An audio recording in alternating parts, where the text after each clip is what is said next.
A lot of people ask me, why are you so into this whole European identity movement? Don't you know we're all one people? Don't you know everyone's exactly the same, that there's no difference between the races, that race realism doesn't exist, so on and so forth?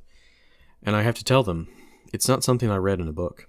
It's not something that I saw on YouTube. It's not something that I heard someone say. It's my real life experience that dictates my current political views. It wasn't an arbitrary statistic. It wasn't a meme on Facebook. It's the things that I've been through living as what I would call a white minority. So, the city that I've lived in for as long as I can remember is only about 21 to 22% white at any given time. It's about 40% non-white Hispanic, and about 30% black, and somewhere around 8% Asian. I don't know, they have their own little enclave on one side of the city. But 22%, that's pretty damn small for a minority's sake. And on top of that, each racial group, despite what liberals may think, have already sectioned themselves off into their own little ethnic communities. We have different sections of the city that are very obviously one race or another. There are very few places where it's mixed besides the very, very upper class, luxury apartments downtown. That's the only place where it's really mixed. Even then, it's still a majority white in the very richest part of town. And personally, within those little segregated communities, I have never once lived in an area that was majority white when it comes to this city. I have lived very briefly in some parts of the United States. I've been all over the United States, and I've lived in some places where it was a white majority rural community, and it was the best time of my life. I always loved visiting that place because it was so peaceful in comparison to the life that I live here in the big city. It was a completely different place. And if I can replicate that peace and coexistence and sense of community that I get from that rural white majority town, then so be it. That's what I'm going to try and do. And really my message for this video is, for those of you who are white folks who identify as European descendants, if you have never lived as a minority and you are not in favor of some kind of de facto ethno-state or not pro-European identity, I have some news for you. The future isn't looking bright for you. Okay? If you want to go off and live as a white minority, go for it. But my intention is to never allow my family or my children to have to go through the things that I went through living as a white minority, even in the United States. It's nowhere near as bad as South Africa, but it's pretty fucking bad. And I'm not going to allow anyone to live through this. I already had to go through it once. No one else needs to go through it again. So let's talk about that. What have been my experiences as a white minority? What made it so bad? And I just want to clarify some things for all the naysaying liberals out there. Number one, I've lived in a majority Hispanic community and majority black community. I've lived in both low income and high income. I currently live in an upper middle class community that is 99.9% black. I look around for a 3 or 4 square mile radius and there is nothing but black folks. You go down to the east and it's the Hispanic barrio. You go to the west, it's all black people. So I know what it's like. It's not just, you can't just give me that bullshit excuse of, oh, well, it's just economics. It's just because it's low income. All low income people are a bit rowdy. And I call bullshit on that because the same problems that I had when I was living in the poor ghettos of the inner city, the same exact problems exist out here in the upper middle class black areas. I cannot possibly fathom that it's a difference in economy because the houses out here are beautiful. It's a nice suburban area. People, I thought, were generally going to be, quiet, kept up. There'd be a nice sense of community. There would be none of this racial divide or anything like that. There would be no, lowered crime and all that. No, it's the exact same shit that I left in the hood. And I regret ever moving out here, to be honest. And you can call me a racist, you can call me a neo-Nazi, you can call me a this, that, and the other. And the thing is, I don't really fucking care. This is a lived experience. It's not something that you can take away from me. And just for clarity's sake, I don't really have anything against black or Hispanic people. Some of my best friends are Hispanic, the old joke says. But no, really, I don't hold anything against them. It's just it's not a future that I envision for my children to be a minority in these areas. Because sure, there are very intelligent black people, and some of them are some of my oldest friends. But on average, It's just not the case. On average, you're going to have more problems living as a white minority than a black one. I'm sorry, that's just how reality is, especially in my part of the world. And to call me, oh, you want to gas all of this and gas all of those, and I'm like, no, I don't. I don't want to harm anybody. I think violence is abhorrent, unless it's a case of self-defense, which there is definitely a case for. But I just wish that more people would realize that we would have more cooperation, more peace, if there was a bit of segregation amongst the different ethnic groups. It's just a reality of the human condition. I can talk more about that later, but let's get into the fun stuff. Let's get into the real stories that I wanted to share with some of you people. So, as a white kid growing up in a black community in the 90s, I got to see firsthand the ghettoification, as I like to call it, of what was once a very nice suburb that I moved into. And by the time I was 10, I had witnessed my first drive-by. By the time I was 12, I could read tags and graffiti. I could recognize people's signs. I knew what all the local flags were.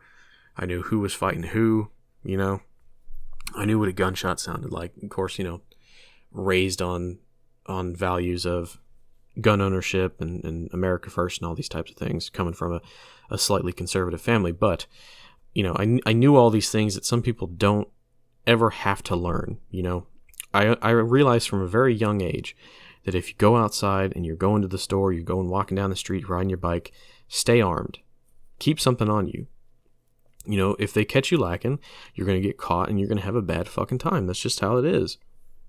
And I'm not going to say that I was a 12-year-old running around with a pistol in my pants, because I'm not a fucking gangbanger, but, I've owned pocket knives since I was very, very young, and when I went out to play in the street as a young kid in the 90s, I kept a knife on me, because I'd seen too many people walking around with just their bare ass in their fist, and they get jumped by someone and they don't stand a fucking chance. It's 5-on-1, 3-on-1, 10-on-1 in some cases, and it's like, if they've got a gun, you're fucked anyway, but you might as well you shouldn't just lay down and die. Go down fighting, something like that. And for those of you who have never had to experience that, do you even think that that's something you have to worry about? Because it was a reality for me, especially as I was growing up. It was like, hey, I'm riding my bike down the street. There's some thugs on the corner and they just fucking jump somebody, It's like, ooh, nope, ain't for me. Turn my bike around, go back home, stay inside. People wonder why I'm such a shut-in sometimes. It's because I know what's out there. I know the kind of shit that goes on, When your friend calls you at like 3 a.m, it's like, man, motherfuckers just robbed me at the Waffle House. And I'm like, I fucking told you, gotta go home. Ain't listen to me. Ain't fucking listening to me. Whatever, though. So, yeah, growing up as a young kid, it's like, you fall asleep to the sound of gunshots and police sirens and helicopters and ambulances, and you see on the local news, home invasion, people were tied up and then shot in the back of the head, and then the robbers got off with like a watch and like $50 in cash, and it's like, is that really worth dying over? So that was pretty much the worst of the low-income areas. I could do a whole video about my experience in the public education system, which I think I might do next. But when I left the low-income area, when I left what I thought was the high crime area, and we came out here to the what was considered an urban area, fairly affluent, middle class, upper middle class area, that it just happened to be majority black. And I was like, I didn't have a problem with it. I thought it was going to be fine. And the very first week that I'm out here, it's like 11:30 at night. I'm coming around the corner, pulling in the neighborhood, hang a left, and my headlights show a group of people, young black men, 16 to 25, somewhere around there. They got their shirts off, they got weapons in their hands, and they are having a fucking street fight right in the middle of the fucking street. And it's like, dude, come on. I just got out of an area where this was common, and now it's fucking just appearing here in the middle of what was supposed to be an affluent middle class area. So, of course, throw the car in reverse, peel out, go the opposite way, get home a couple minutes later. And it's like, fuck that. I'm not fucking dealing with this, I thought I was getting away from that. But apparently I didn't. Apparently I just moved to a place where everyone had a little bit more money, but the same problems still persist. So just a couple weeks ago, it's the 1st of January. People are outside on their front porch, pistol in their hand, firing off shots in the air because it's the celebrating the new year. And it's like, come on, like, this is not like a farm. Like, if I was on a farm and there was no one around for miles, you bet your ass I'd have a pistol in my hand shooting off to celebrate. But god damn it, you're in the middle of a suburban area where there's kids and animals and shit, and it's like, you don't do that kind of thing. Civilized people don't just go around shooting guns up in the air in the middle of the fucking block. It's like, this is not good. This is not something that I want any of my descendants to have to go through. There was this one time, this was kind of scary. There was a black chick. She was, probably late 20s, somewhere around there, and she was naked from the bottom down. You know, she had a coat on. It was like spring, and she's walking down my street in my neighborhood, and you know, I hear tires screeching and see headlights going around, passing through my window, and I look out my window and I see this black chick who's naked from the bottom down, and she's like hiding behind one of my neighbor's cars in his driveway. And I'm like, what the fuck? What is happening? You know, someone's getting caught cheating or something. But then I see a black, what was it? A C-Class Mercedes, early 2000s, late 90s C-Class Mercedes, creeping through the neighborhood with its lights off.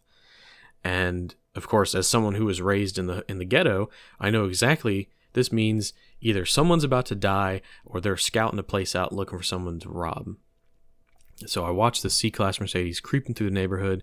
He goes to the end, he pulls around, and he's still creeping. And he gets to the end of the block, he flips his lights on, and hangs a right and continues to go down through the main street. So I'm thinking, oh fuck, he's probably looking for that girl across the street. You know, something happened. That girl is trying to hide from whoever's in that car. So, of course, I go underneath my desk here, and I grab the 9mm Beretta that I keep underneath my desk because, well, I feel safer with that in this kind of area. And I put it in my jacket pocket, and I go and sit by the front door, and I keep watching. And my neighbors across the street come out because they see this girl, and she like runs to him, and she's like crying, and holy shit. So they call the cops, and I'm sitting there looking through my front door window, gun in my pocket, and here comes the Mercedes again, pulling through, creeping through our street. And they stop right in front of the neighbors where the girl is, and this tall black guy, he's wearing a black wife beater, and he's got like jeans on or something like that. He gets out of the car's still running, lights off, gets out of the car, practically runs up to the girl. You know, my neighbors get in between them, and they have a fight. I can't really hear what's going on. It's across the street, but there's a shouting match, and I'm like, ooh, where's my fucking popcorn at? And it's like, this is not the kind of thing that I expected to happen moving into an affluent area. You know, some domestic violence situation, I assume. You know, I don't know what happened. Cops came. You know, the guy got back in the Mercedes, left, didn't show back up. Cops came, neighbors came out, girl left with the cops, you know, kind of so on and so forth. I went back to doing whatever I was doing that night, but this is not the type of thing that I expected to experience in what I thought was an affluent neighborhood. And so things get a little scary around here, even in this area. Gunshots at night, police sirens. You know, there was a break-in a couple streets up from me about a week ago, and the cops were already like in the area, so they responded quickly. And they saw the guy, and he took off running through the back alleys of the neighborhood.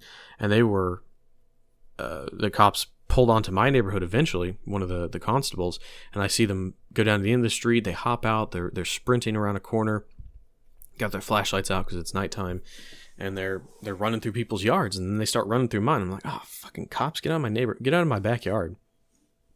So eventually I think the guy escaped. So they came out of my yard, got back in their squad car, pulled away, and it's like, fuck, this is the kind of shit that I thought I escaped from when I left the hood, and I guess it just wasn't. Well, this video is dragging on a little bit. I've got a whole bunch more stories. If you want to hear more stories of a white guy living in the hood, I especially want to talk about what my experiences were in the public education system. That's going to be interesting. So hit like, leave me a comment, do something, interact with me, hit me up on Twitter. Thanks for listening.